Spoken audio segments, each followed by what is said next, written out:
One thing I do want to say is thank you, California, for being so welcoming and for allowing me to share my story with everyone here today. I hope y'all enjoyed that presentation. Here we go. Hello, how are you? Hola, ¿cómo están? I hope everyone is having a great morning so far and enjoyed the Go Sebastien Go documentary directed by Eva Longoria. I'm thrilled to be here and want to express my gratitude to Mr. Lampkin and the CABE team for inviting me to this amazing convention. Un aplauso, por favor. So, for those of y'all who don't know, I'm Sebastien Cruz, also known as El Charro de Oro. I'm 21 years old, Mexican-American from San Antonio, Texas, and I grew up in a tight-knit family with my father being retired Navy. Un aplauso, por favor.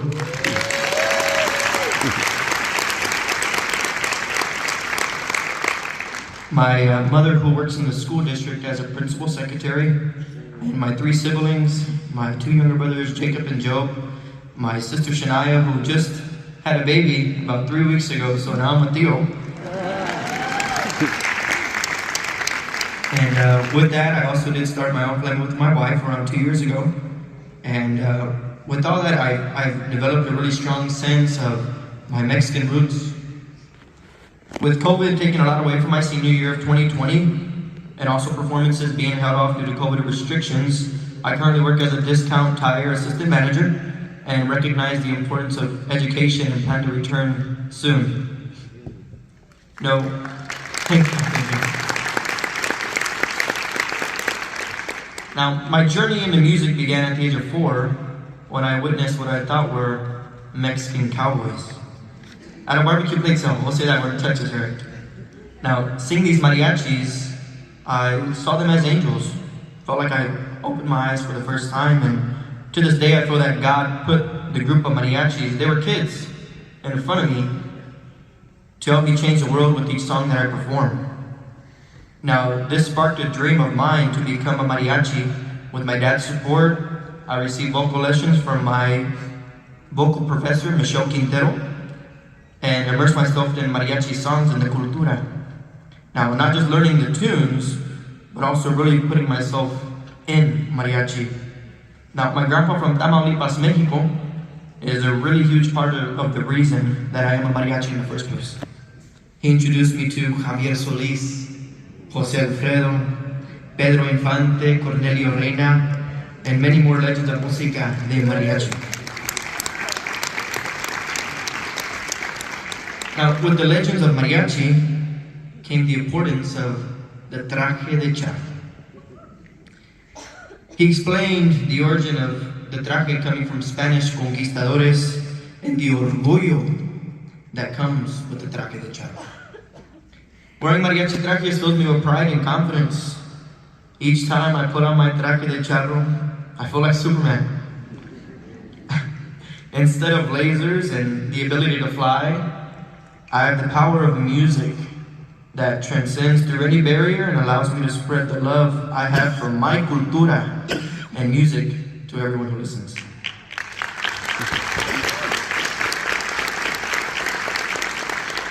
Now, with the fundamentals of mariachi in place, it led me to performances across San Antonio and the surrounding regional area, including iconic venues like the Riverwalk, Majestic Theater, and at 10, I competed on NBC's America's Got Talent, reaching the semifinals while promoting the beauty of mariachi music. Now also, here in California, I was able to perform in the show, or be on a show with Eva Longoria on NBC's telenovela, and also got to participate in a Guinness Book of World Records mariachi performance, the most amount of mariachis at a time, where I co-led with Oscar de la Hoya at the Rose Bowl here in California. Mexico broke the record, but we gotta come back and try and do it again. Now after that, I performed at the San Antonio Spurs NBA playoffs games, and they called me back for the NBA Finals, as you saw, which brought both honor and unexpected criticism. Here are a few comments that were made, and excuse the grammar, but this is how people type them, right?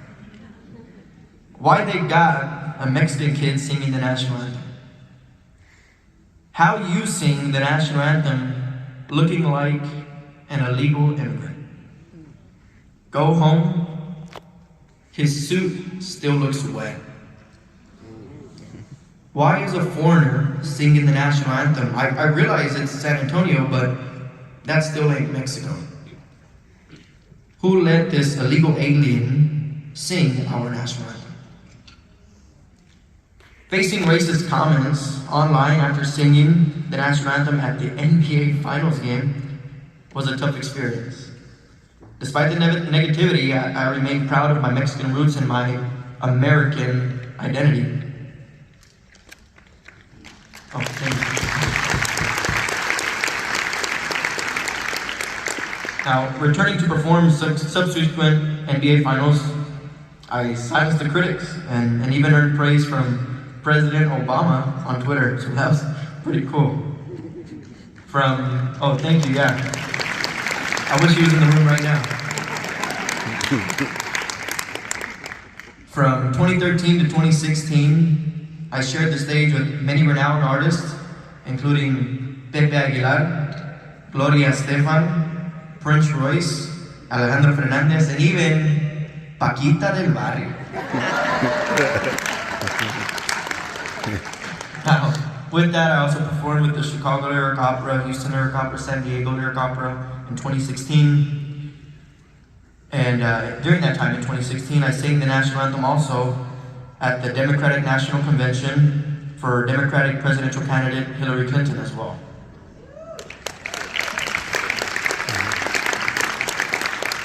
Now, one thing I really do want to clarify is that I wasn't fully bilingual, and I still am not. While I learned the words and understood the meaning of what I sang, I struggled to complete conversation in Spanish.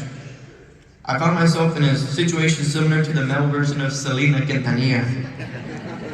Proficient in singing, but challenged in everyday conversation. The backlash I received helped me fuel a mission to become bilingual in Spanish.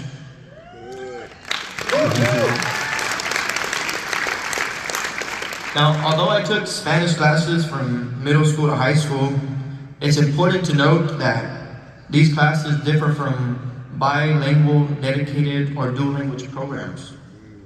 Right? Unfortunately, the district I attended lacked an extensive access to such programs, including mariachi, putting me at a disadvantage. At this time, I would like to applaud everyone involved in the push of bilingualism and biliteracy for our students and our future leaders of the world.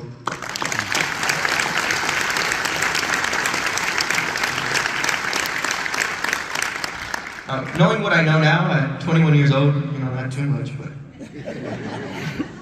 I wish there were more outlets available, not only for students, but for parents and everyone struggling with learning, speaking, or writing another language. Fortunately, I have music as an advantage. A universal language with no barriers, yet sometimes music falls short.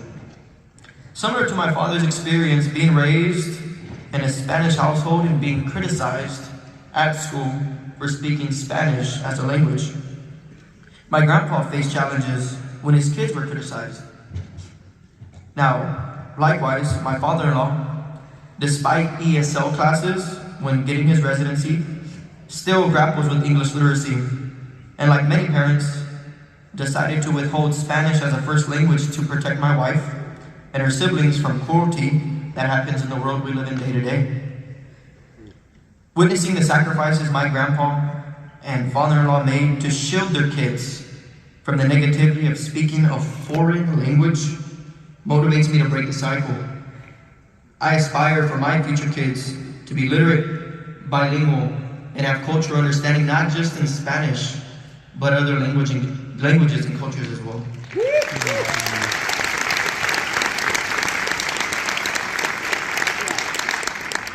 When I received the call to be speaker for this event, my mission was to hear stories for those who came to the United States for a better life. Amid laughter, the gravity of sacrifices made became apparent. Imagine selling everything: cows, goats, houses, cars, and even the clothes off your back for an uncertain, better life. Arriving in a new country with just what's in your pocket and faith. Sacrificing everything for your loved ones, yet a language barrier remains a constant battle. Hearing such stories like this made me proud. My grandpa was one of many who sacrificed for their loved ones and future generations to come. Now, advocating for mariachi music and more outlets for bilingual education, not only just in Spanish but for all languages, is essential. Our roots shape us and our blood unites us. Maintaining my Mexican heritage and speaking English is a tribute to my grandpa's sacrifice. With stories like mine worldwide, I understand the pride that moved people to support an 11-year-old with a dream to be a Mexican cowboy. It's pride that encourages embracing and showcasing one's roots. Pride transcends boundaries and brings diverse people together globally. In closing, we're all on a mission, not just for preservation, also for our cultura. Pride is what drives me and what should drive you as well. Parents, instill pride and a desire to preserve your culture in your kids. Teachers, you have a spark that ignites flames in classrooms, whether for language or music. Together, we'll make a difference and help students maintain their raíces while also receiving an amazing education in the day-to-day classroom. To those who have similar stories as me, I say thank you. To those who have sacrificed for their family or come from a family where once have sacrificed, I say thank you. To educators who stood behind their love for cultura and educación, I say thank you. To those who kept the tradición of mariachi alive, I say thank you. To my parents, I say thank you. And to my wife holding down the fort at home, I say thank you and I love you.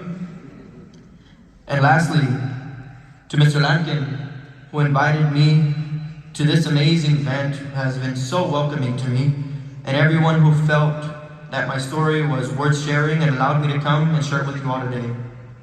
God bless you all. Que viva los raíces.